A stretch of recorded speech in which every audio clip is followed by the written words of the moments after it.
Hi, everybody. What's up? You're watching the Sit Down. I'm DJ Sixsmith. David Pogue is here with us. He's got his brand new book, How to Prepare for Climate Change. David, really nice to meet you. How are you? Thank you. Very well, thanks.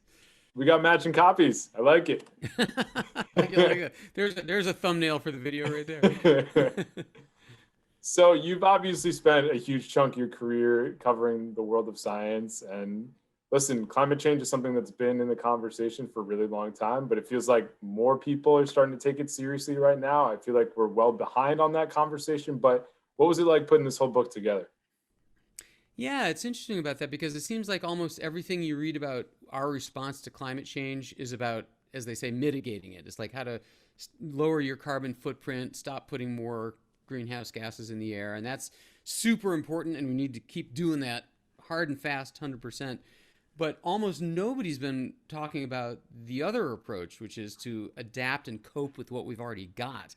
And that's becoming increasingly important as we realize that, this stuff, these hurricanes and floods and wildfires and ticks and mosquitoes and droughts, that's not a fluke. That's what it is now. That's the new normal. So I think it was about time that somebody say, what are the things that you can do to prepare yourself, your kids, your home, your business for the changing times. There are so many different components to it too. And one of the things that was interesting to me that I know you touch on is just the psychological impact, because it's one thing to deal with in the moment, but it's another thing to think about, okay, these wildfires are going to be a thing here going forward. These floods are going to be a thing going forward. So how can people just deal with everything we're talking about here psychologically? I mean, not everything in the book is going to apply to everybody. The book covers, where to live and what to grow and how to insure, how to invest, how to talk to your kids. And if you live on California, you'll want to read the wildfire chapters and not the hurricane chapters. But I mean, in general, the central premise for all of this is that we know bad things are coming your way. There's no state in the United States that isn't getting some of this.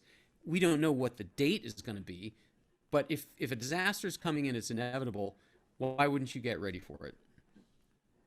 You know, you keep mentioning kids in this picture, and it's always interesting to see how they think about the world and they think about what's to come in this world. So, what are a few different things you can talk to them about? Because some of this stuff is really complicated, but kids also realize the world is changing around them every single day.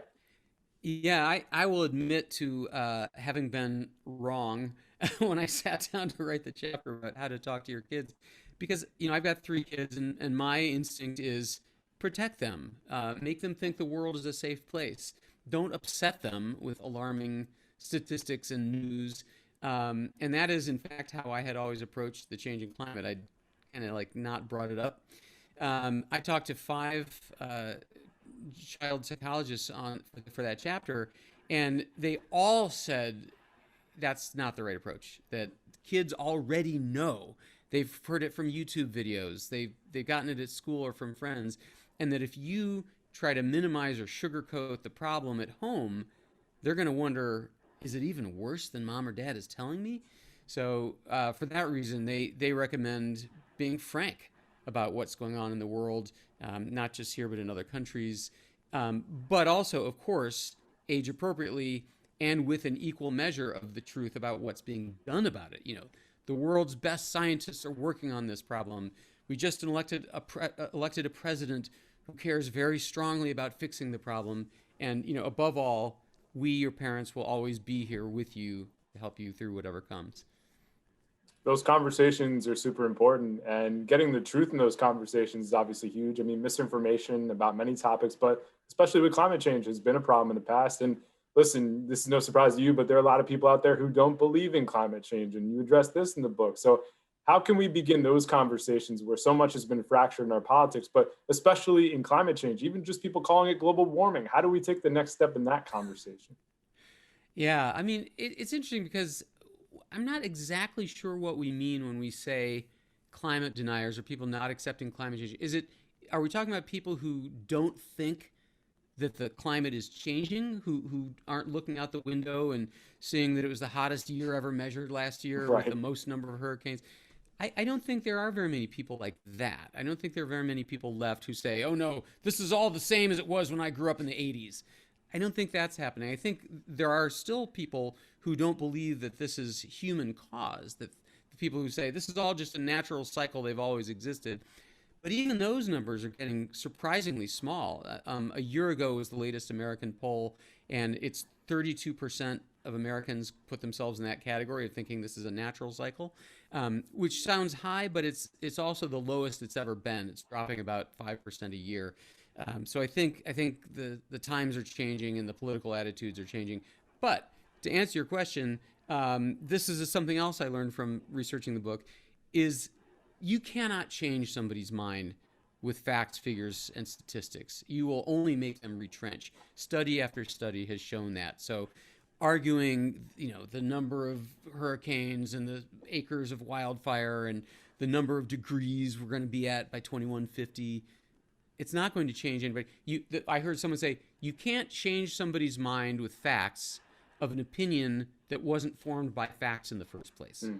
So instead, what you're supposed to do is use real emotional, empathetic stories. Talk about how your uncle's farm in Nebraska was flooded out last year. Talk about how your kids can't sleep at night. Those are the sort of things that can open up an actual dialogue. And listen to the other person's point of view. That's the way to approach it. I think those are some great points right there. And you mentioned it before. It's nice that there are people in leadership positions who really value this is a serious problem, not only for this country, but for the world. So when you think about the Biden administration, what are you most hopeful for in terms of the changes that can happen, just in terms of the conversation about green initiatives all throughout the world? Yeah, I mean, I could talk about the 39, executive actions he's already taken about rejoining the Paris Accord. But the thing that I'm most excited about is the people he's picked to put in these positions. He's essentially said climate change effects are going to be part of every department, every decision we make as a government. There's going to be somebody in the room to talk about the climate effects. And the people that he's picked are phenomenal. I mean, Gina McCarthy and even Buttigieg, who's, for his transportation secretary, and, John Kerry. And the reason I think that's so important is not because of the number of tons of carbon dioxide that will be kept out of the atmosphere. That's super important. But even more important is the signal it sends to the other giant polluters, China and India. It says, okay, we're not playing. These other countries used to say, why should we change our habits if the United States doesn't care? So now we do care. That's very obvious. So maybe now as a planet, we can start to make real change. Yeah, it'd be really nice if we can come together on all this stuff. And David, people obviously learn a lot from your book. People have learned a ton from your pieces on CBS Sunday Morning. And listen, man, you've been doing this thing for a minute now, since the early 2000s. What's been most rewarding about your time working with the CBS crew? Oh man, I could go on for an hour. I'm a real gas at parties about about working at CBS Sunday Morning.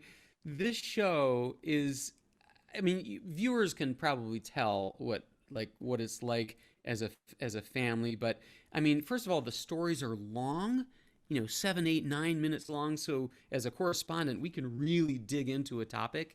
The evening news guys hate us. Like, you got 9 minutes?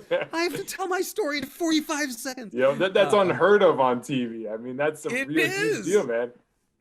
It really is. And the people that I work with, the producers, they're old school, real news people. I mean, I don't know how much time you have for this, but I'll tell a story really quickly. Once we were doing a story on how movie theaters are fighting back against people watching movies at home. So we were visiting a theater where you're now allowed to bring your wine. And so I said to the ticket taker, as I carried in my glasses of wine and my bottle, hey, you know what you should do when we're rolling? You should take my ticket and say, you can't bring that in here. And I'll be like, huh? And the ticket taker, and you'll say like, just kidding, go ahead in. So we did that. It was a little gag. It was very funny. And I got called into the carpet at CBS News. And they told me, we are a news organization. You do not stage the news. You do not give someone a line you want told to you on camera. And, of course, I felt sheepish at having broken the rules. But, man, I so admire that in this day and age that they would care so much. So, yeah, it's a real news outfit, and they are so good to us as correspondents.